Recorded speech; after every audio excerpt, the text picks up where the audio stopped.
Hey, good morning, Huntsville, and welcome into another edition of Good Morning Huntsville. Thanks for joining us on a Wednesday. We are live here in downtown Huntsville from our beautiful studio, sponsored by our good friends at Elliott's Jewelers, right next to the gallery. And today, special day, a couple of guests joining us, and a guest that'll be joining us pretty much every week, and our new Wednesday co-host, Mr. Greg Smith of Sam Houston Memorial Funeral Home. A lot of folks, of course, know Greg here in Huntsville, but for those of you that don't, Greg, welcome in. Good to see you. Thank you, Rob. We're delighted to be here. Yeah, absolutely, Greg. One of our Foundation 5 sponsors, helping to really get this program off the ground, and not just Good Morning Huntsville, but also throughout HelloHuntsvilleTX.com, where we promote all things good in Huntsville. And Greg, you guys at the funeral home, it's all about celebrating life. That's right. We are your hometown experts at that's celebrating life. We've been here for 2 decades and delighted to serve the community. We support the community supports us. It's been a great partnership for the last 20-plus years. Well, Greg, as always, appreciate you and your friendship, and also joining us today, a good friend that I just got to know a couple of weeks ago, and anybody that's a friend of my buddy Joshua Harris is a friend to any, is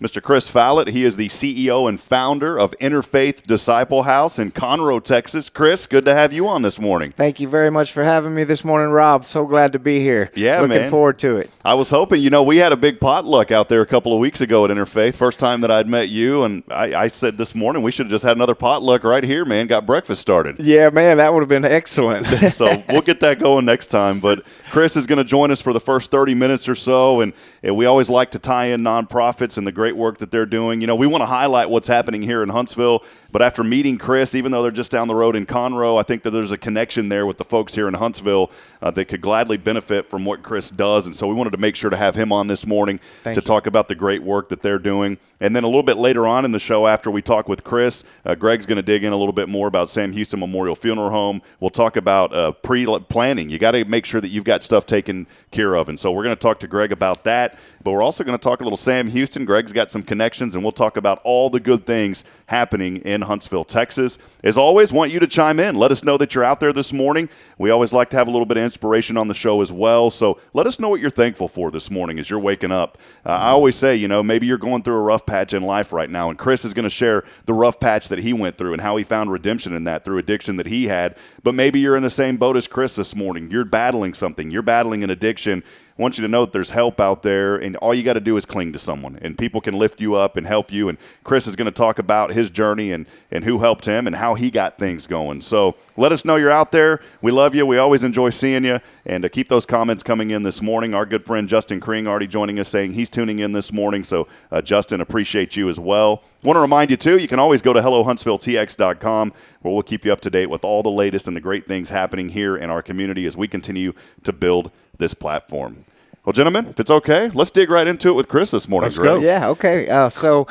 Man, I'll just start by saying the gentleman that's sitting here today with you guys is not even close to the man I was about 11 years ago.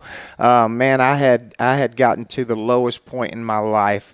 Man, when I was a kid going through school, I did very poor in school. I never learned to read. I never learned to spell. I was in resource classes for every single subject, so needless to say, I hated school, and I did not ever want to go. And it was almost like every time I walked down that resource hallway, I felt like I was taking a walk of shame, because I knew that all the other kids were looking at me like I was special needs, or I had this, there was something wrong with me. And so I'd do anything I could to get out of school from a very young age. And as I got older, I had a mom and a dad. And then I had a mom and a stepdad, and then I had my dad and a stepmom. And I would go to my dad's house every other weekend. And so when I would go over to my dad's house, first of all, my real mother had married a gentleman who was a pastor of a church. And so when she married him, I had a whole lot more rules. There was a lot of rules in the house when she married him. Don't do this, don't do that, don't say this, don't act that way, wear this, don't wear that. And then I'd go to my dad's house every other weekend, and I'd get over there, and it was like free reign, do whatever you want to, right? You know, Dad worked all day and he'd come home and he'd be so tired, he'd hit his lazy boy. And as long as I didn't bother him, I could pretty much get away with anything I wanted to.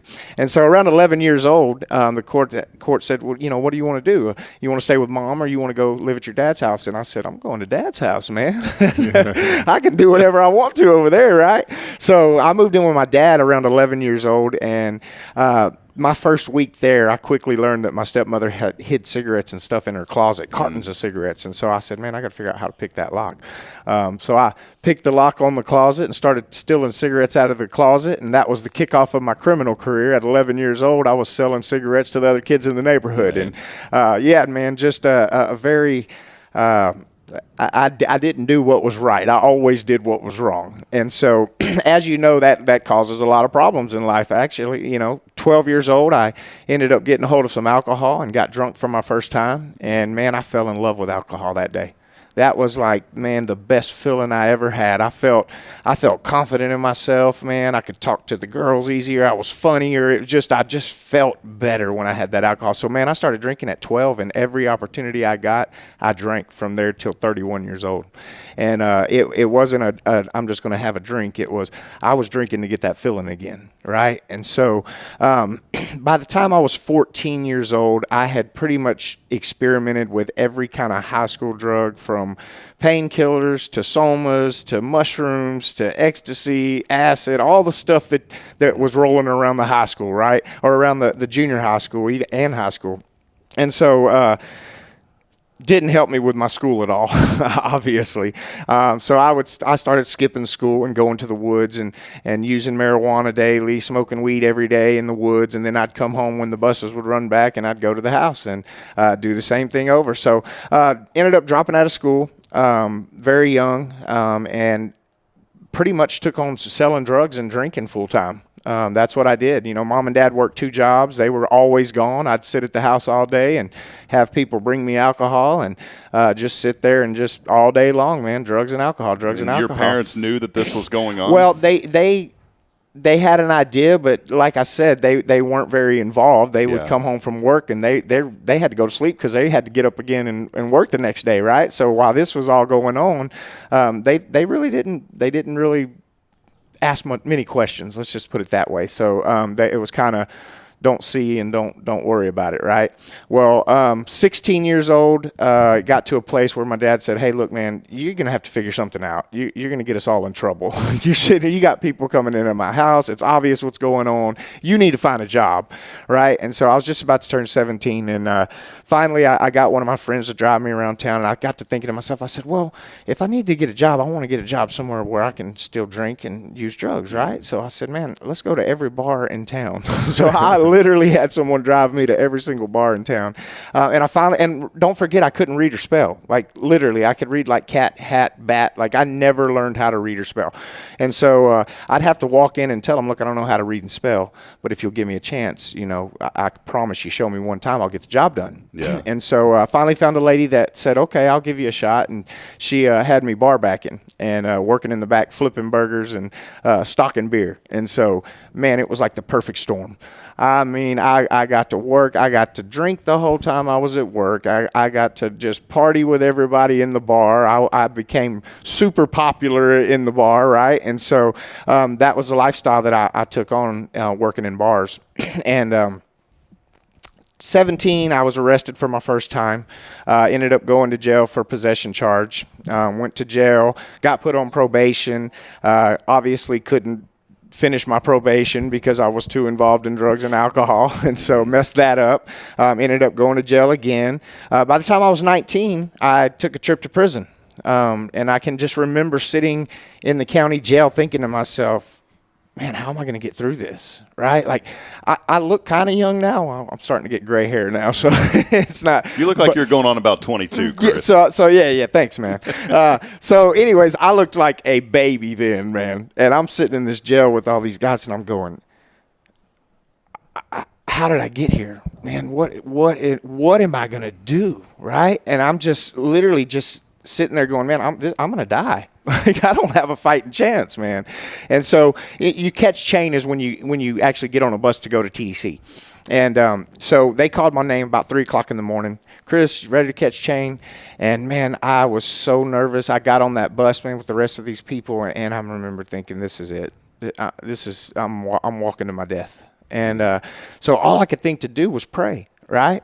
And my stepdad used to come in my room every night. He would come in there and he would sit down next to my bed and he would pray over me. He'd always say, Heavenly Father, I ask that you keep an army of angels camped around Chris as he sleeps tonight, Lord. I ask that you would help him to wake up in the morning refreshed and have a great day. Right? And so that was the prayer that came to my heart. And I just started praying that over and over and in my head, not out loud. I'm just praying, God, please keep an army of angels camped around me. Get me through this. Help me come out of here refreshed and new. And so I'm praying this. And really, I was hoping we'd pull up, right, and go through those gates, and they'd be like, well, this guy, he ain't going to make it. We'll put him over here and put this guy's over here, right? And they don't do that, man. You get there, you get a white uniform, a number, they shave your head and say good luck. And so that's what they did. And got there, man, and I can say this, God answered my prayer. He watched out for me, man. I got off of that bus, and, man, a long time in there. And never one time did I get in a fight. Never one time did I have to, what they say, pay for protection, which is where you got to pay people or gangs to protect you. I didn't have to join any gangs, man. God literally had his hand on me, and he protected me, and he moved me around, man, and he took good care of me while I was in there. And every prayer circle they had, I was in it. Every church service they had, I was there. Every old man that was sitting in the corner reading the Bible, I was sitting next to him, right? So I was clinging to God while I was in there, okay? And anyways, needless to say, I got released, and when I got released, I threw my white mesh bag over my shoulder. I went to walking out the door, and there's stepmom out in the parking lot waiting on me, right? And so I opened the door, and she's got a pack of cigarettes with a cigarette hanging out. And, man, I grabbed that cigarette, and when I stuck it in my mouth, I lit it as I was sitting down in that car.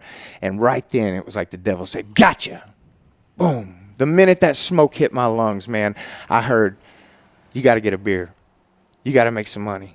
Where's the girls at, right? I mean, instantly. And while I was in there, I was thinking, I'm not doing that anymore. I'm not coming back into this situation. But the minute I sat down and lit that cigarette, the enemy said, got him. And it wasn't even 7 days, man. Not even a full week out of there, and I was right back to the same thing.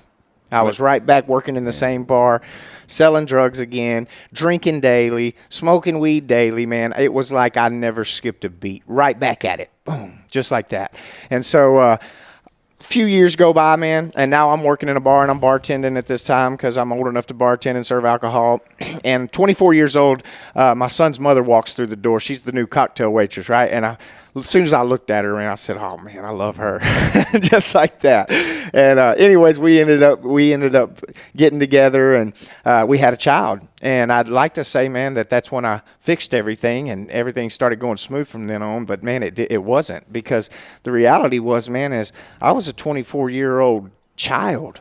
I had no idea what it meant to be responsible. I had never paid a bill in my life, much less anything properly, right? And so we have a kid, and now I've got all this responsibility. On top of that, I'm a drug addict and an alcoholic. I work in a bar. Not too many people want to babysit your kid when both of you work in a bar, and you don't come to pick them up till 6 in the morning. When you do get there, you're wasted, right? So you don't have a lot of people helping to take care of your children when you're in that situation. Well, me and her fought like crazy. She was an addict. I was an addict. And praise God, she's sober today. Praise God, I'm sober today. But anyways, so we went our separate ways when he was about 6 months old. And I told her, I said, man, there's one thing. Just please let me be a part of my son's life. I don't want to be a deadbeat dad. I don't want to be the one that, we split up and I never saw my kid again. I said, my dad was always there to get me on Fridays, and my dad was. That was one thing about my dad, man. When I was living with Mom, if Friday was, it didn't matter if we had a hurricane, tornadoes blowing through, my dad was going to come down that driveway, and I could always count on that, man, on Friday, right? And so I told her, I said, just let me get him on Fridays. She said, okay.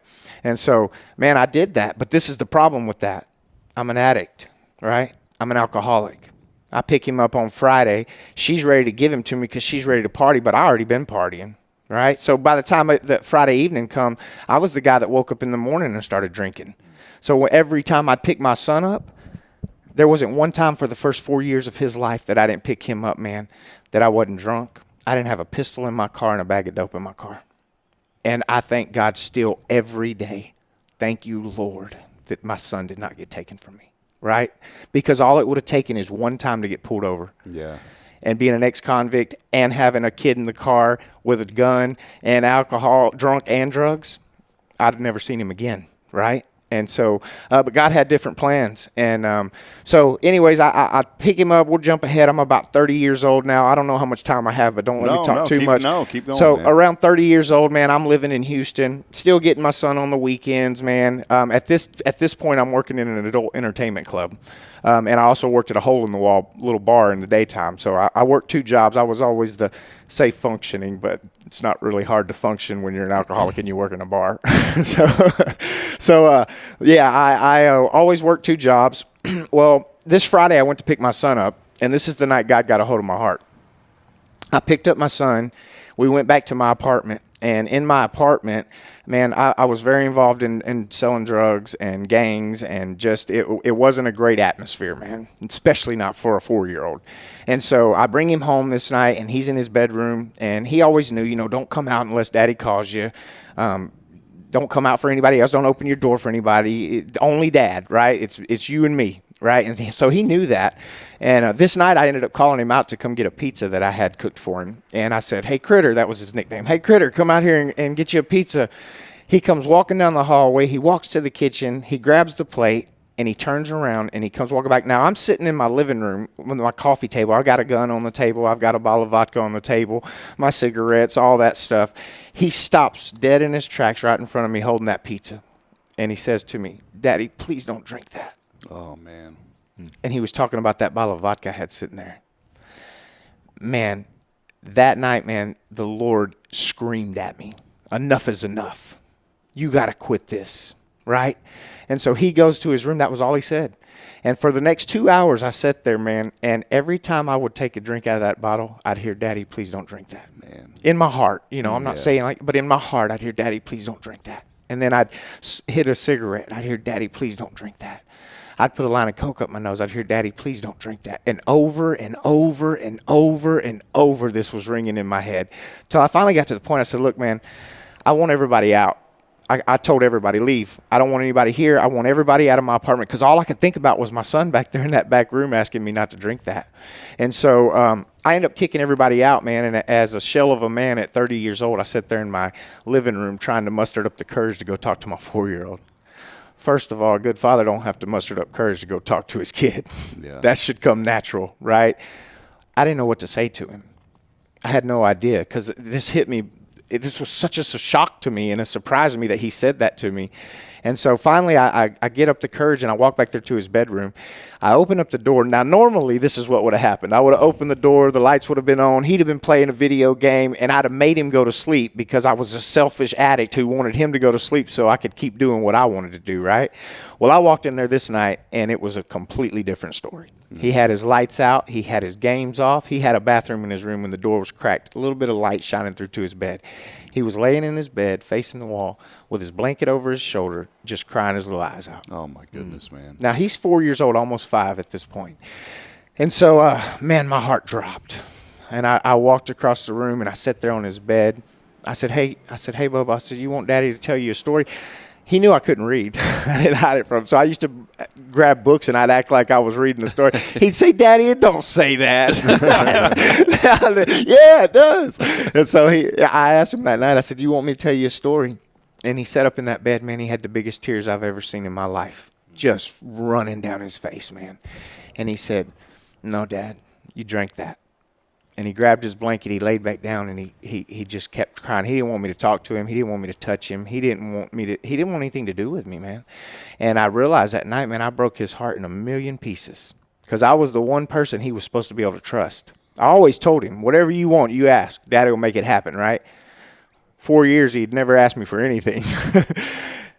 Except for not to drink that vodka. Yeah. Well, Chris, I want you to continue on. Let's step aside briefly, though. We'll take a quick break. Yeah. I want to welcome everybody in again this morning. Very just a story that you need to hear. Some of you out there may be going through a situation, and Chris sharing his story this morning. Again, Chris Follett of Innerfaith Disciple House, talking about his journey through addiction.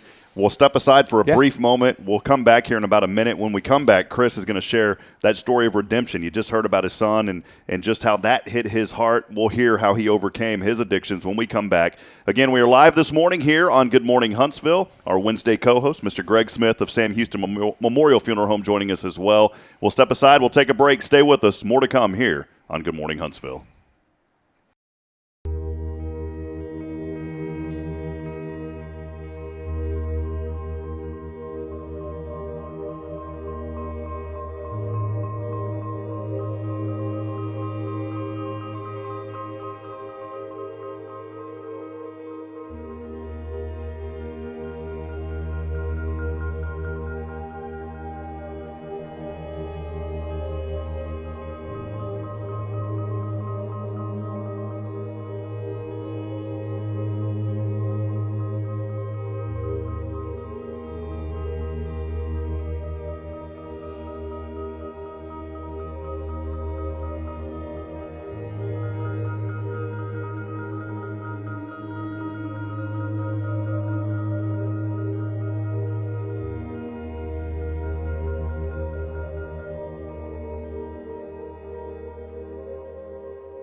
Welcome back, friends. Rob Hipp here on another edition of Good Morning Huntsville. Thanks for waking up with us on a Wednesday here as we are broadcasting live from our beautiful studio in downtown Huntsville, right off the square, sponsored by Elliott's Jewelers. Maybe today, you know what? Maybe there's a little friction in your relationship. The best way, well, there's many ways to take care of a relationship, but one of the good ways is to get some jewelry for that loved one. And you can do that over at Elliott's Jewelers. Go by and see him. A young lady, an older lady, whoever you are, even a guy, never going to deny a piece of jewelry. Go see Elliott. He'll take care of you. Visit him online at elliotsjewelers.com. That's elliotsjewelers.com. Again, we are broadcasting here downtown. Our studio is sponsored by Elliott's Jewelers. Also here next to the gallery for all of your framing and custom photography. Go by and see my good friend Paul Oley. And today, Wednesday edition, Good Morning Huntsville. We'll continue on with Chris Follett here in just a few moments. But Greg Smith of Sam Houston Memorial Funeral Home joining us. Thank you for your partnership. And most importantly, Greg, thanks for all that you do here in the community. We're delighted to be a part of Good Morning Huntsville, and we're excited for the opportunities that you provided, and glad to support you in your endeavor. Appreciate it. Well, we're here to support Greg, and we'll talk more about with Greg and a little bit of his story. But we want to continue on. Many of you joining us this morning, feel free to ask questions, too. Maybe you've got a question for Chris here as we have Chris Follett again. He is the CEO and founder of Innerfaith Disciple House. In that previous segment, sharing his story about how he got into addiction, and just a heartbreaking story about your young boy saying, "Daddy, please don't drink that." Now you're finding through this the redemption. The Lord's touching your heart. Continue on this story this morning, Chris. So that was the night, the big night where the Lord really, like Josh told me, and like I like to say, God literally punched me in my heart. He said, "You got to quit this. You can't keep doing this to my son," right? And so I leave that room that night, man. I went into my living room and I ate a handful of pills because I just wanted to go to sleep, man, and just act like it never happened, right? Which is what addicts do. We like to just medicate and just put it off, right? And so I fall asleep that night. I wake up the next morning, and in my heart I said, "Man, I'm not drinking today." Right? Which would be great if I wasn't an alcoholic who drank a half a gallon of vodka every day and I was a guy that woke up in the morning, drank vodka just to steady myself so I could light my cigarette, right? And so I woke up, I made it about 3 hours that morning when I realized, man, there's no way. There's no way I'm going to be able to stop. And so, man, I told my son, I said, "Go in there and get your bags together. I got to take you to Mom's house." And I took him I went into the kitchen and grabbed a bottle of vodka and started chugging it that morning. And ended up taking him to his mom's house, dropped him off. And I'd like to say that's when I went and got help. But nope, it didn't, because I'm an addict, right? And I thought to myself, well, obviously I can't just quit. I'm going to have to wean myself off of this, right? And so I'll just slow down, which works for the very first drink. And then after that, it's done. So for the next couple of days, man, I couldn't tell you today what happened. I drank myself into an oblivion. I woke up Monday morning in my house, and I still had a car in the parking lot, and so that was good. Went to work that morning, and for the next 5 days, man, the enemy knew he had 5 days before I was going to be sitting at a thing we call the round table at Oak Ridge Disciple House. And so he tried his hardest to kill me for those 5 days. Some people say spiritual warfare. Call it what you want. I had a good angel on one shoulder and a bad angel on the other. Yeah. And my good angel was my son, and he said all he had to say that whole entire 5 days was, Daddy, please don't drink that. And then I heard, you're worthless, and you're never going to amount to anything. Kill yourself. And then I heard, you don't know how to read. You don't know how to spell. Kill yourself. Then I heard, what are you going to do, teach your kid how to sell drugs? Kill yourself. And then I heard, Daddy, please don't drink that. Daddy, please don't drink that. And that kept me rolling for those 5 days. So that Friday, I turned my keys into my boss. I said, hey, I'm not coming back to work. You guys can replace me. Went to Specs Liquor, got 2 half gallons of vodka, went up to my apartment, started chugging vodka, called my nighttime job, said, hey, guys, I'm not coming in. I won't be back. Y'all can replace me. Sat there in my living room, man, grabbed my pistol, got a picture of my son, and I got a pen and paper to attempt to write a letter to my son. And that was the enemy's last chance right there. I started to write, and I couldn't spell. He said, you can't even write him a letter. You're pathetic. Take your life. Let his mom find a man that can take care of him, right? And so, man, I loaded that gun up, and I braced my feet under the coffee table. I hung trash bags over the wall behind my sofa. I closed my eyes, man, and I put that gun in my mouth. In a split second that day before, or that night before I pulled that trigger, man, I heard the Lord just scream at me. And he said, pick up the phone and call your mother. Just like that, man. And I dropped that pistol, and I opened my eyes, and I looked around, and nobody's there. And so there's my cell phone. And so I didn't have a relationship with my mom. When I left Mom's house, and I did me, right? In my head, she's a holy rolling Bible thumping Christian that married a pastor, and they don't want nothing to do with me, and I don't want nothing to do with them. So I stayed as far away from them as possible. So years would go by without speaking to them. And so I did have her number in there. Back then, we didn't have smartphones. You had to transfer every single number to your phone, we right? called them dumb phones back then. Yeah, dumb phone. And so, but I always put Mom's number in my new phone, right? So I screamed back today, I know at God. Fine, I'll call her, but she'll never answer. That's what I said. I said, when I hear that answer machine, I'm pulling the trigger. Oh, man. And this is the thing, guys. I wasn't thinking about it. I wasn't looking for somebody to feel sorry for me, man. I was done. I hated my life. I hated everything about it. I hated the father I was, the friend I was. I hated my career. I hated where I lived. I hated what I drove. There was nothing in my life that I liked at all except for my son. And every second I spent with him, I was destroying him. Every second, man. And so I picked up that phone. I found Mom in there, and I hit send, and I waited on that answer machine. I put that gun back in my mouth, and I didn't hear the answer machine. Obviously, I wouldn't be sitting here with you guys this morning. My mom answered the phone, and I started weeping, man. I'm talking just flooded with tears, man. I couldn't even breathe. I was crying so hard. And my mom said, say something to me, Chris. I know that's you. Say something. And I finally caught my breath. I said, Mom. She said, well, she asked, she said, what'd you do? Did you kill my grandbaby? I knew this was going to happen. This is her screaming at me because I couldn't speak yet because I was crying so hard. Finally, I caught my breath. I said, no, Mom, he's okay. I said, but I'm not. I need help. I said, if I don't get help right now, I'm going to die. And so a couple of days later, I found myself sitting at Oak Ridge Disciple House in Florence, Texas. And I sat at that table not knowing what to expect, except I knew one thing. I hated my life. There was a stack of books on the table when I got there. Then I remember the enemy just screaming in my ear.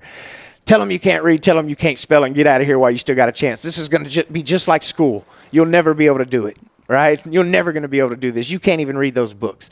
And so I didn't say nothing about it, man. And I ended up going to my bed that night, and I put my hand on that Bible, and this was my prayer. I said, God, I don't know if you're real. I don't know if these people are crazy. I don't know if this is a bunch of hoopla. I said, but I know one thing. I hate myself. And I hate the man I've become, the father I am. I said, God, I'm begging you, if you are real, please do not let me leave this place the same man I am today. I said, God, I'm going to give you 100% for the next 6 months. I'm going to do everything they asked me to do. Please, please don't let me leave here the same man. And the Lord whispered to my heart that night, give me 100% for 6 months, and I'll give you 200% for the rest of your life here on earth and in eternity. Wow. And Amen, man. I graduated that place 6 months later with a vision to open up my own men's home here in Conroe, or over in Conroe, and hit the ground running, man. I learned how to read. I learned how to spell. I went to every church from Galveston to Huntsville and shared my testimony, and some people looked at me like I was crazy and this is never going to work. I actually had pastors go, get back with me in about 2 years if you're still sober. But then I had some that jumped right on board, man. And they said, I want to be a part of it. And I built a board of directors and a team, man. And before I knew it, man, it was incredible what God did in such a short amount of time. And it all had to do with one thing. I surrendered my heart to God. Amen. I didn't play games. I didn't try to figure out the easy route. Man, when I went in and I said, God, I want to know who you are. And I want to feel you, and I want to share about you. I want everyone to know what you've done in my life. And sure enough, man, here we are today, 11 years later, and I'm still sitting here telling people about what God's done in my life. Well, Chris, I think the journey is incredible, and fortunately, I never had to go through the situation that you did. But there may be people this morning in this community here in Huntsville. There may be people throughout the area that are saying, I'm going through that similar situation, or I know of someone who is. You talked about Oak Ridge earlier. I do want you to kind of circle back to that connection because, Joshua Harris has done incredible work. You were there in that first class, second group graduating. You've been sober now, what, I would assume? 12 years. 12 years. Yeah. I was about to say 13, so going on 13 here pretty soon. How did that connection to Oak Ridge kind of come into play? Because I know you said you called your mom, and then I know you kind of jumped to saying, hey, I went to Oak Ridge and then started Innerfaith. I want you to kind of back up. How did that connection to Oak Ridge happen? So this is what happened. My mom had found Oak Ridge Disciple House, and she had been asking God to let her call me for 2 years before to offer me some help, so right? She had been praying this already. If she was praying for the entire 17 years I was in my addiction. Yeah, wow. But that last year, right before I called, she found out about Oak Ridge, and she wanted to call me, and she said she'd pray about it every night, and the Lord told her, if you call him, he's going to die.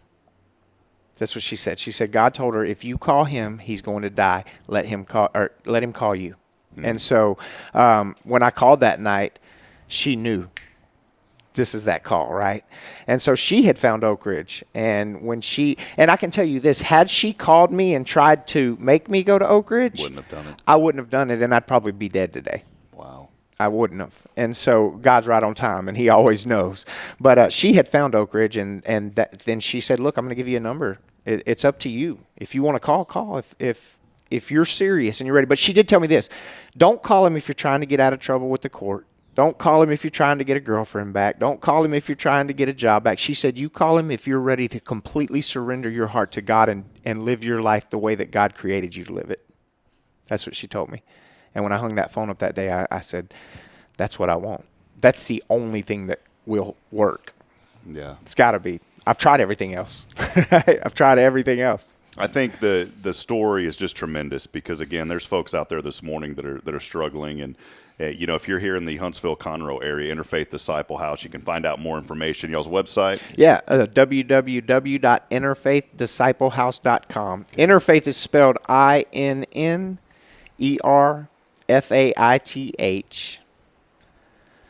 Yeah, Innerfaith is. I'm going to put that up on the screen here for folks. So if you know of somebody here in the Conroe, Huntsville area, Walker County, or throughout, wherever you may be here in East Texas, please give these guys a shout. Go to their website. You can find more information. I do want to highlight this before we let you go, and we're going to have you back on to talk more about the Disciple House and just your story, because I'm not knocking any other treatment facility. But a lot of times it's just and I hate to use this analogy, but it's the truth. It's just like putting cows through the gates. It's a revolving door. It's just a cycle. Yeah. The true redemption for you and through what works at Oak Ridge is having that personal relationship with Jesus. That is the success in it. And I like what Joshua had said, and you can vouch for this, I'm sure, that addiction never leaves you. And that's the problem with a lot of recovery facilities is they teach you to kind of gloss over the addiction, not really to dig in the core, and to get you to realize that you're never going to get over. And this is what Josh told me, and I said, man, I never understood this, Greg. When you're an addict, you never get over the addiction. That's it. You never get over it. Josh has told me time and time again, one more drop of alcohol and I'll be right back into cocaine. Absolutely. And he's been sober, almost 18 years now. Yep. And you think about that, and that's what Oak Ridge and now Innerfaith teaches men, to have that relationship and to know that you're always going to have that addiction. Yep. But here's how you fight it, and here's right. how you overcome it. That's it. So That's it. I think that is so incredible, man, and the success rate of Oak Ridge and Innerfaith is just tremendous. It's a program that you may be out there today and you're saying, hey, I don't have a lot of cash. How can, because you talk about these other facilities, 10, 20,000 a month. Talk a little bit more about that process and how it works for people. So this is the number one thing. Let me say this. If I wouldn't have been able to pay, or if Josh wouldn't have accepted me because of I didn't have money to pay, I wouldn't be here today, right? And so that's one thing that I said is that I'll never turn anybody down that doesn't have money. We have plenty of support in our community from donations. We are faith funded, which means the community gives us everything that we need to keep running, right? We don't rely on grants. It's 100% donations from the community. And so when people make these donations or they say, hey, I want to sponsor somebody, right? So we have sponsors. And if I have a guy that calls me and says, look, man, I don't have anything. I say, well, do you have the desire to surrender your heart to God and do things His way? And they say, yeah. And I say, okay, then I got a bed for you, right? I would never turn anybody down over money because I'd have to turn down 90% of the people that call me if that was the case, right? And so God always has supplied and always will for us to help these men and disciple these men. And that's definitely one thing that now we are always in need of sponsors, right? So if somebody's out there and they want to sponsor, please give us a call. Talk with me. I'll share a little bit more with you, but we're a 501c3 nonprofit organization. So all tax deductible on the donations that are made to help sponsor these men that come through the program. Yeah, Chris, tremendous story, and appreciate you being on with us. Greg, any questions for Chris before we let him go? Well, Chris, in my line of work, unfortunately, I have dealt with a lot of Chris's out there. Yeah. And unfortunately, they weren't able to tell their story because they have OD'd, right, and they've passed. And here in Huntsville, you think we may be isolated, from the rest of the world. We've got a tremendous community, but it's certainly more than one time a month that we go on a call for the county to pick somebody up. So if you're out there and you're needing help, use this guy as an example here and get in touch with him. I mean, it's just absolutely a wonderful program. What a testimony you've got, and you're going to save a life today. Yeah. I fully believe that. So thank you so much for sharing with us. Yeah, well, again, Chris joining us, Chris Follett there of Innerfaith Disciple House. You can find out more information online. Visit their website, InnerfaithDiscipleHouse.com. That's why we wanted to have you on. We know that there's somebody out there today needing help, Chris, and just through Jesus, you're going to be able to touch somebody today. Yeah, man. If you're out there, don't hesitate to call. I'd love to speak with you today. All right. Awesome. And one final thing, if folks want to come out on a Thursday, is that open to everyone? It is. Let open us know about that, Thursdays. just so people can kind of just give us a quick rundown of how that works on Thursday nights. So every Thursday night we have open house. It's also visitation night for the men that are in our program, but it's the only night that we're open to the public, and we allow people from the community to come out, see what God's doing there at Interfaith, kind of tour the facility. We have a potluck dinner. It gets started at 7 and it ends at 9. So you come at 7, we'll have you out of there by 9, and you'll get to meet a lot of great men that are surrendering their hearts to God. And that's one great thing about Testify Night is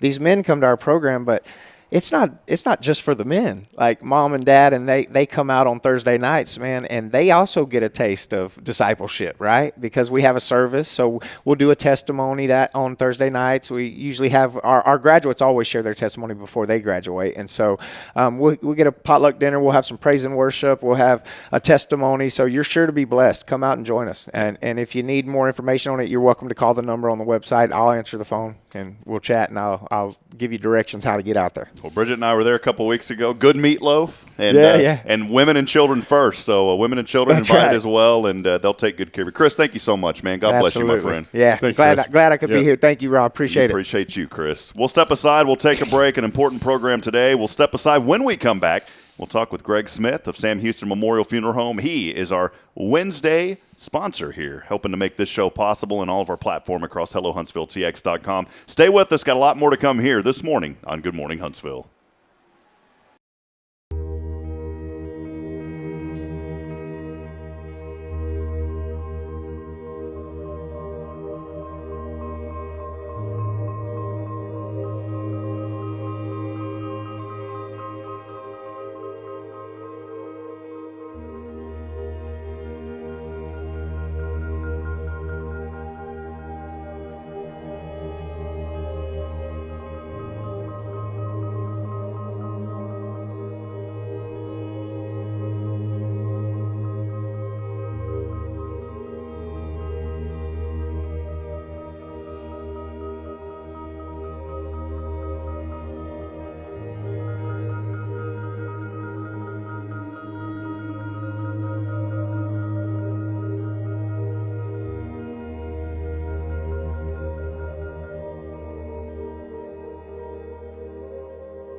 Welcome back here to Good Morning Huntsville. Rob Hipp alongside Greg Smith of Sam Houston Memorial Funeral Home.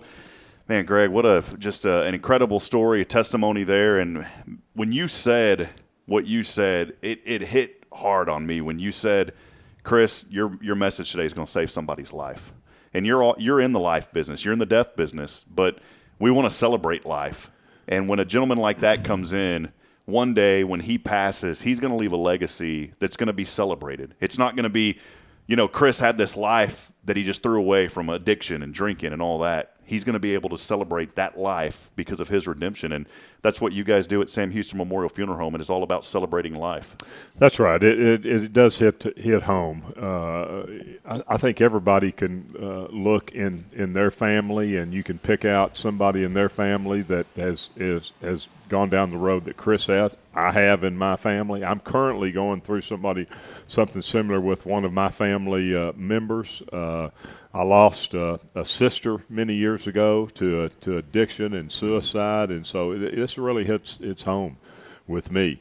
And like I said, we on a regular basis we get called from the county. We've got an unattended death, and so we go, and it's many times it's drug related. So this is a tremendous program that he's got, and most of the time it costs, just like they said, it costs thousands and thousands of dollars to go through one of these treatment programs, and he's got one that is very, very successful that costs nothing. Let me tell you something. That's powerful. I'm so glad that I was able to hear that testimony, and it kind of puts in perspective what we do at the funeral home. And saving a life is it's much better to deal with that than having to deal with me and my staff. So. Praise the Lord. Which dealing with you and your staff is always a pleasant experience. Billy and all of your staff does such a great job. Greg, I wanted to lead into this. Again, Greg Smith joining us. He's our new Wednesday Foundation 5 sponsor here, and we appreciate that. Without your support and the others, we couldn't have got this program up and going, and I want to be very clear about that. It was my heart and my passion to come back to Huntsville. We literally stepped out on faith. In the media industry, you don't leave a job when you don't have another job lined up. That's just right. It's a golden rule that every broadcaster, Sure. I talked to 2 or 3 mentors and some of them well-known guys that I won't say their names, but they said, Rob, you're crazy, man. Don't leave that opportunity at Fargo to go back to Huntsville. They said, no offense to Huntsville, but you've got a good gig here. You're getting paid well. You got a baby. You got another one on the way. Don't leave this right now until you have something else lined up. But I just felt in my heart that, God put on my heart, hey, family first, and I will provide. And, coming here, this was a platform that I've always wanted to launch when I first got here several years ago, and of course had the 9-month stint away. But we want to bring the good news, and I couldn't think of better folks such as yourself that are helping to spread the good news of this community, and that's what it's about in Huntsville. Well, we're delighted you're back, Rob. When you left, I knew you would be back. And in fact, I don't know if you remember, but I sent you a message that says, we'll see you soon. And in fact, I had the opportunity to be in Fargo one time, and we visited not long after you had made the trip up there. I think it was before football season even started, and we had lunch and up in Fargo, had a great lunch, and you showed us around, and so we were just there for the day. But I just had a feeling that you'd be back. It's your fault that I came back because you told me that. So, you spoke it into existence, and now here it is. So. Yeah, well, we're delighted to have you back. I know you're going to be doing great things. What a wonderful member of the community you are, and everybody loves you and respects you. And just like me, there's many people out there who want to support you and everything that you do. And I think just this morning, it's solidified what you're doing because it really is impactful. Yeah, and it's not just, and I appreciate those kind words, Greg, but it's so many people that make up this community. That's what we want to highlight here on the program every morning. And so maybe you're out there this morning and you're in a place where Chris was. Go visit him at Innerfaith Disciple House, and that's what I love about Huntsville. Even though Conroe's down the road, it's a community that still has a connection to Huntsville, and you're in and out of Conroe quite a bit. You're throughout that area. Your funeral home, and it serves many areas, not just here in Huntsville. So give us just a quick little background of Sam Houston Memorial Funeral Home, if you don't mind, Greg, because when I think of funeral homes, I'll be honest with you, like I think of just sadness, and I think of I'll be honest. I mean, I think of like depression because Right. you don't want to talk about funeral services. But you guys have took a whole new twist on it, in my opinion, from what I've seen coming into this community about celebrating the life of those that are lost. And I think that's so important.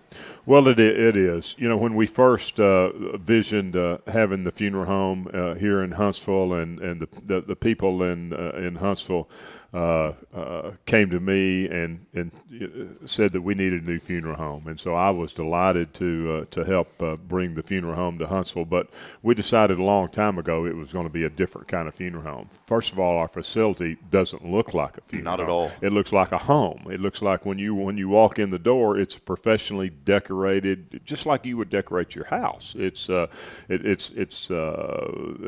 not dull and drab, and it's not full of sadness. It's full of light, and you know, the things that we experience there sometimes are they are sad, and most of the time they are sad. However, we try to concentrate on celebrating life, and whatever we can do to celebrate that life. That's what we want to concentrate on. And the main thing that it is a sad situation. However, and we deal with all types of families, and I'm not going to say it's a happy time, but the times that we are arranging a funeral for someone who has pre-planned their funeral, it's a lot less stressful. It's people go through it. They know what their loved one wanted. There's not that many decisions to be made. It's just put it together, bring us your pictures, and tell us, give us the vital statistics, and we do it, and we plan the celebration. Whereas if it hasn't been pre-planned, there's always a question. Do we cremate? Do we bury? Where are we going to bury? Are we going to bury next to the ex-wife or the current wife? We got different kids, different factions, and they're all inputting their desires instead of the desires that the deceased have laid out and say, this is what I want. And so other people are making those decisions, and it's a turbulent time. It's stressful for the family. It's stressful for those. It's stressful for me. Many times I have just said, guys, y'all talk about this, and I'm going to step into my office, and when you guys get this figured out, what you want to do, come get me, and then I'm not an attorney. I don't give legal advice. All I do is prepare what the families have asked me to do, and we do a real special job. Our staff, led by our manager Billy Cawthon, Billy's absolutely the finest employee that I've ever had.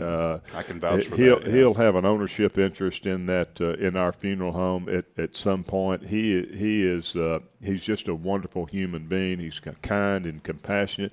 I've never seen anybody that pays more attention to detail than Billy Cawthon. Can I pause you for a moment about Billy? He's a guy, and I mean this, and I'm not being weird by this. Billy's a guy that you just want to get up and give and receive a hug from him. He's that kind of guy. He's just a great human being. His wonderful family. They're just good Christian family. He's just all around a great guy. He is part of my family. I treasure him just like my own son, and I'm so blessed to be in business with Billy Cawthon. Again, we're talking this morning with Greg Smith of Sam Houston Memorial Funeral Home, one of our Foundation 5 sponsors here on not only just Good Morning Huntsville, but also across HelloHuntsvilleTX.com. Once a month, too, we'll be putting out some information, some educational pieces on the website as well about Sam Houston Memorial Funeral Home. And one thing that you just briefly mentioned, and we'll have more of a longer piece that you can read here in the coming weeks or so once we get that up on the website, but pre-planning is so important. And look, I know this morning you're watching and you're saying, why are we talking about pre-planning? It's like the same thing whenever people say, why do you talk about life insurance? For me, now almost 40 years old, 39, it's the last year in my 30s, man, and it's starting to get real knowing that I got one more year to go. But I spoke to someone years ago here in this community too that kind of helped elevate what I was doing as far as this goes. But life insurance was so important because now that I have Braylon and I have Bridget, if something happens to me, I want to make sure that they're taken care of. And now I'm starting to get to that area too. I hate to say this, but there's guys, and I'm not going to speak this into my life. I'm going to live to be 110. I've already said that. That's my goal. And hopefully that'll work out, But here's the deal. Death happens at the most inopportune times. It's never an opportune time for somebody to pass away. And it's so important to have things pre-planned. So maybe you're in my shoes, 39 years old, 40 years old. You've got a family, another kid on the way. It's very important not only to have the life insurance, but to pre-plan to make things to where it's comfortable for the family. It's something you don't want to talk about, but you have to talk about it, Greg. And that's right. And I think the pre-planning is so important no matter what age you're at. Most of the financial advisors that are friends of mine and in my different networking organizations, they've all pre-planned with us. They know it's a good financial investment because you're locking in today's prices forever. Just like everything else, the cost of everything that we do is going up. But if you could lock in today's price for the funeral that's going to be happening 20 years now, that's just a smart investment.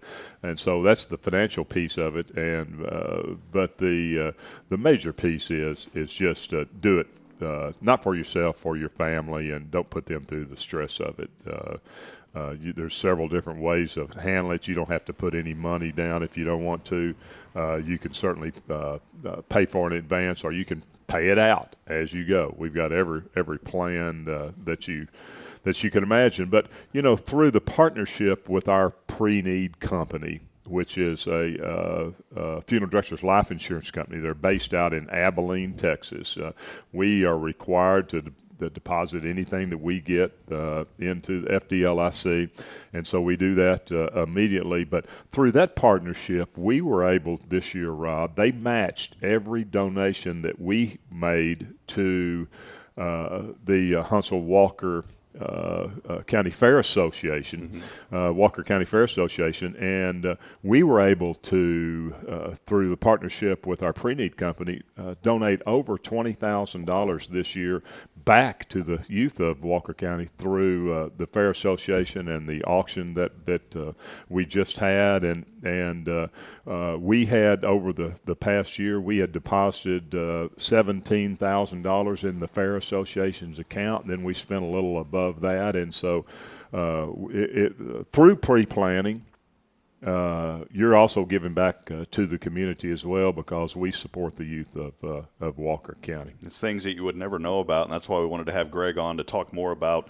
these things that matter. And when you talk about pre-planning, I had no idea that, I go in, if I want to pre-plan, that, hey, I'm helping out the community. I'm not just helping my family, which is number one, but I'm also helping out the community. So let's step aside. Greg, do you have a few more minutes with us? Is that okay? Let's step aside. We'll take a break. When we come back, we'll talk more. We'll learn a little bit more about Greg and his involvement in the community. And also, we got to talk a little Bearcats. I mean, anytime you're here, we got to talk Sam Houston. Absolutely. So we'll step aside. We'll take a break. Stay with us. A lot more to come here on the show, about 15 minutes or so in this last segment coming up. And again, let us know you're out there. A lot of folks chiming in this morning. We'll get to some of those names as well, and we'll make sure to highlight you. But let us know what you're thankful for this morning. We'll step aside, take a break. More to come here on Good Morning Huntsville.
Welcome back at it here on Good Morning Huntsville. As always, I'm Rob Hipp. Thanks for joining. Episode number 8. Here we are. Number 8. How did number 8 come this fast? One that I'll never forget. Yeah, number 8. Number 8. Number 1 here for Greg Smith of Sam Houston Memorial Funeral Home, one of our Foundation 5 sponsors. We appreciate Greg's involvement in this community and helping to get us on our feet here as we bring this show to you. Wouldn't be possible without the fine folks such as Greg. And also, Elliott's Jewelers. He is our studio sponsor. If you're in need of custom jewelry, you want to impress that significant other, no way to do it, no better way to do it than some diamonds. So go by and see him. Not just diamonds, he's got everything that you need. Go by and see my good friend Elliott Herzlich with Elliott's Jewelers. You can visit him online at elliotsjewelers.com. And also, we are broadcasting next to my good friend and right next to his studio, Paul Oley of the Gallery here in Huntsville. If you need custom photography, framing, keep business local. Our friends here in Huntsville need your support. I'm going to tell you right now, the other day I had an opportunity. I got some shirts here from my good friends over at Advantage Specialties. Appreciate those, Melissa and Stephanie and Deanna and all the fine staff there at Advantage Specialties. I could have went online and got this shirt $10 cheaper. Really could have. But is that $10 important to me to save $10 and go to somebody I don't know or reinvest that extra $10 here in this community? I'm going to reinvest that $10 here in this community. Number one, it builds relationships. The most important thing, too, is it keeps things local. So just because you can save a few bucks on the internet, don't always do that, friends. I know everybody's on a tight budget, but I will tell you what, if you invest in this community, that little short amount of money that you can save is going to come back to you tenfold when you invest in our local community. Greg, you know that. You invest in a local community. You've been here for a while. Just tell us a little bit about your journey getting to Huntsville. I know this could be a whole other episode, but just kind of give us the short rundown of it. It could be. My involvement in the Huntsville community started in 2001. My son, Will, played football and graduated from Willis High School, 2001. Ron Randleman recruited him and just ran into Coach Randleman the other day at rodeo. It did, yeah. Yeah, he's a great guy, but he recruited Will and we decided that Sam Houston was the school for him, and so he was on a football scholarship. 2001, played for the Bearcats 2001, 2005. And was started along with some great quarterbacks, Josh McCown, and they had some great football teams. But that's when my involvement in Huntsville started. I rolled into the parking lot thinking that I was going to be tailgating like they do over at A&M and University of Texas and places. And we rolled into the parking lot in Will's first game as a redshirt freshman. He wasn't even going to be playing, but there was absolutely nobody in the parking lot. There was 2 guys in the parking lot that day, and it was completely vacant. There was a guy named Larry Grace, and his friend Leroy Wilkerson was there, and so those were the first 2 people I met when I came to Huntsville, Texas, Larry and Leroy, and we started. From there, I sent out an email to all the football parents. I said, hey, let's get some tailgating started at Sam Houston. So, 2 or 3 came the next week, 3 or 4 the next week, and by the end of the season, the Alumni Association said, hey, these guys maybe have something going here. So they put up a little 10-by-10 pop-up tent. And so the alumni started coming. They started feeding a little bit. And Larry and I fed the football team after every home game. I can remember them coming across that parking lot, single file, coming by the motorhome over there. And we had cooked, the morning of the game, and we fed the entire football after every home game. And that's the way tailgating got started at Sam Houston State University in 2001. We started the tailgate, and I'm going to take full credit for that. And you can see what it's grown into today. And so that's a cool story. But we shared our desire of owning a funeral home together. I worked at a funeral home in my hometown, Sanger, Texas. John Coker, Dolores Coker, they had Coker Funeral Home. I worked there. My parents' best friends. I worked there while I was in high school and in college, saved up enough money to learn to take flying lessons, and that's kind of how it really started. I initially was a pilot and was given flying lessons after I got my flight instructor certificate out of Love Field, and started flying corporate jets. And when the oil boom went bust in about 82 or 83, I got my real estate license, and we wound up in Conroe, Texas. Didn't know an absolute soul, not a soul. Oh, man. In Conroe, we lived in a camper out on at Stowaway Marina down Calvary Road for about a year before we decided we were going to buy a house, and we bought a house, and then Will got the scholarship, and we came up here, and that's kind of the short version. And so we built the funeral home in 2000, and we started in 2002, opened the doors in 2003. So we're celebrating 20 years. Congratulations. This year, and we since built the identical funeral home down in Montgomery. If you drive through downtown Montgomery on Highway 105, you'll look over there and you'll see the exact funeral home that's here in Huntsville and Montgomery. The one in Willis came up for sale. It was already an existing funeral home, and it's probably the most beautiful facility in all of Southeast Texas. It's absolutely tremendous. We've got an 18-acre perpetual care cemetery, Smith Memorial Park, that goes along with that, and so it's kind of the rest is history. We've done it for 20 years. A lot of people didn't really know because I was running the funeral homes in Willis and Montgomery that a lot of people didn't really know that I owned the funeral home up here, as well. And because I was not the face of it for 18 years, but have been for the last couple of years. But yeah, I was there from the very start. Well, Greg, you've done such incredible work throughout the community, as many of our community leaders have, but you're one of them that has just been there.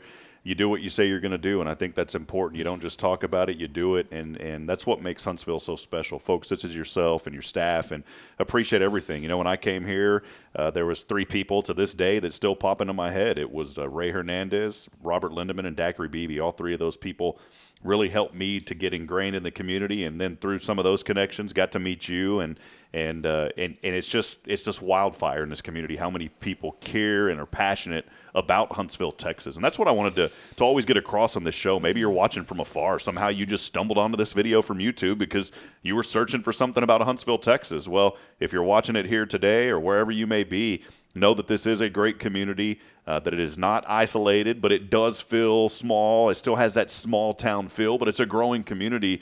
And that's important. As I talked the other day, Bill Doggett was on, and one of the strategies for the city and any growing city is how do you maintain that culture, not let it be overran, but maintain it. And the leadership here in Huntsville across the board has done a great job maintaining the culture of Huntsville as it continues to grow. And it's folks such as Greg and your business that makes people feel welcome, makes them feel home. And when you mentioned earlier going into the facility that it doesn't feel like a funeral home, it feels like your house. It's the first thing that I told Billy. I walked over one day and came by to visit, met you, and talked to you in your office, and loved all the Sam Houston sports things you had in the office. I didn't feel like it was a funeral home. Yeah, I felt like I was at somebody's house. It was decorated. I felt at home, and it was just a great feeling, and that's what you guys put out, and you're compassionate with people, and I think that's – you can't be in the funeral business unless you care and love others, and you do that, Greg. That's right. It's sometimes it's tough, when you're burying friends of yours and loved ones, or your friends' kids. That's the hardest thing in the world. But this is a community that supports each other. Like you, I've got my people that have given me good advice over the years, and the first piece of advice I got was when I wanted to get involved in the community is you need to join the Chamber of Commerce. 100%. We've got a tremendous Chamber of Commerce. You need to join a service club, which I did, and I'm a member of the Lions Club here in Huntsville. I'm also a member of the Rotary Club. The Lions Club meets on Thursdays, and the Rotary Club meets on Wednesdays, and so I'm a member of both. You couldn't be a member. You had to be one or the other. Now you can be a member of both, so I am a member of both.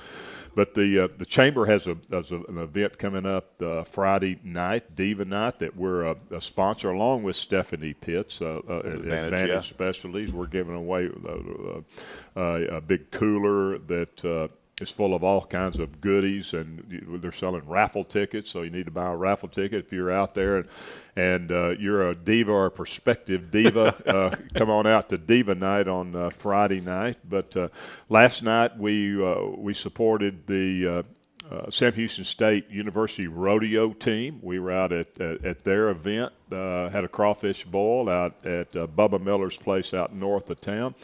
Then we left there and went to the baseball game. We saw Sam Houston fight hard and it's a good Baylor team, yeah, against a very good Baylor team, and it was back and forth, and we were ahead and they were ahead, and then they were tied. Well, they went ahead in the eighth and scored 2 runs, and so we went down by a run, and we ended up losing the game. But we support everything in the community. We supported the Pineapple Run here last weekend, and then the upcoming is the Color Run with our Tomorrow's Promise with K-Boning and then all the chamber events. We really do. We make a concerted effort to give back to the community. The community supports us, and I think they are aware of the compassionate service that we provide, and we put our whole hearts into it, and they support us, so we support the community and the community's many endeavors. Well, it's great. I got to ask you while you're saying this, because I've always been amazed. How do you keep up with everything, Greg? Well, on that phone right there, that's my calendar. People see us all the time. Rhonda and I, we just feel like we need to be present in the community, and so it's sometimes it's tough. Like I said, we had a visitation for our good friend Joe Emmett last night. In fact, we've got a funeral this morning that starts at 10 o'clock, and so if you're out there and you knew Joe Emmett, be sure to support Judy and Joe's funeral this morning starts at 10 at our facility on Normal Park. But we went to Joe's visitation, then we went to the crawfish bowl, and then we went to the baseball game last night. So there was 3 events there last evening, and usually 4 or 5 nights of the week we have some kind of event that we attend. But you know what? I love it. I wouldn't want it any other way. People say you're crazy. You how do you keep up with it? If you're doing what you love, you never work a day in your life. Yeah, it's just something you do. It's just something you do, and Rhonda is the same way. I am so blessed to have her in my life because we are just identical when it comes to supporting the community. We love Huntsville, and she works with the Small Business Development Center through Sam Houston State University, and she's the director there. And so it's important for her to be visible out in the community. The community are her customers. All the small businesses are her customers. They do a wonderful job. Everything is free. They have helped me tremendously in my business. I've had QuickBooks experts. I've had Facebook experts with consultations. I've had social media experts. Every expert that you need in business is available through the SBDC. You don't pay a penny, and so it's just incredible what she does. And she's a superstar. She's a rock star with the university, and I'm so thankful for her. But if you don't know Rhonda, you need to give her a call too at the SBDC and let her help you in your business. No matter how big you are, she can help you. 100%. And we'll while you're talking, Rhonda, you are on my radar if you're watching. So we would love to have Rhonda on the program as well and talk more about the SBDC and the great work that they do in the community. Greg, appreciate you. I'm looking forward to having you here every week. I know some weeks you may not be able to make it. We'll try to get Billy in here and other folks from Sam Houston Memorial Funeral Home, but you're always welcome. And want to invite the community too. Maybe you're out and about early in the morning. You're always welcome to drop by the studio here and be an audience. So we don't have a big room in here, but we do have a couple of seats, and you're always more than welcome to come by live in person and just witness the show in person as well. We are downtown at 1201 University Avenue here off the beautiful square, and our studio is sponsored by Elliott's Jewelers. Next week, if you can make it back, kind of on my radar as well, maybe talk a little bit about some airport improvements and the economic benefit to the community. There were some things that I learned at Rotary that really enlightened me that I had no idea about, Greg, and you're bringing some tremendous knowledge to the community that needs some awareness about some events and things that are happening that we need to know about. So that's why we got you. We would love to do that. In the meantime, this weekend, the Bearcat the baseball team is home for a weekend stand starting Friday, Saturday, and Sunday at the Don, and so come out and watch some tremendous baseball. We are leading the conference. We're leading the WAC. We're number 1 in the WAC. I believe we're 12-4 in the WAC, and we're leading the conference. Chris Mudds, the new basketball coach, he threw out the first pitch. He nailed a strike. He got the strike. He and his wife Lindsay and his kids were in the audience as well in the crowd last night. So support the Bearcat basketball as they come forward. Of course, we got the great football team that's going to be starting up in the new conference this year. So Conference USA. I'm excited. I'll get to watch games from now on instead of call them. So unless the Lord I've been praying. I think eventually an opportunity down in Houston may open up somewhere. But and any time that I can, I'm going to get out and actually watch some games, because for 10 years I've never been able to watch games. Right. And my passion is still obviously sports broadcasting, and I know God's going to open that door back up one day. But I got to tell you, man, it's going to be fun actually getting to watch some games because when you call games, you're watching them, but it's not a fan. It's not the same. Yeah. So. Well, Greg, appreciate you. We'll have you back on, and appreciate all that you do in the community. What a fun day! We had to hear a story that we needed to hear, and again, appreciate Chris being here this morning of Innerfaith Disciple House. You can find out more information about them online at innerfaithdisciplehouse.com, and then catching up with you, Greg. You got a lot of history. That's what's going to make this fun. We've had fun. I'm celebrating this year my 50th year of celebrating that when I got my private pilot's license back in 1973. So, yeah, we'll talk a little bit about that. You're only 1 year old when you got that, because you're 51 now, Greg. Exactly. I wish, but I've had a great life. Awesome. Well, Greg, appreciate you. And, again, appreciate everybody joining us this morning. Taylor Fulbright, Sally Hosey, Russell Humphrey, good to hear you. Russell was in yesterday chatting with me. Good to catch up with you. My sister, Rebecca, joining us from the Belton area. Joshua Harris of the Oak Ridge Disciple House. Appreciate that. Bill Doggett was joining us earlier as well. Jerica out of Fargo, North Dakota, chiming in. And so we have some connections back there. And, again, to everybody that was a part of this show today, we appreciate you very much. Greg, a good one today. Looking forward to next week. All right. Appreciate it, Rob. That'll wrap it up today for Good Morning Huntsville. You can find all the information happening here in our community. We're still building the website, updating it daily with content. You can find guides and more. Visit HelloHuntsvilleTX.com. It's all the good things happening here in our community. As I end every broadcast, I want to remind you this morning that we're not strong enough alone to make it on our own. We need each other. Provide a word of encouragement. Lend a hand of support. Somebody out there needs you. And until next time, tomorrow morning, make sure to join us right back here, as we'll be back with another episode of Good Morning Huntsville. Good morning. God bless. We'll see you later. Have a great day, everyone.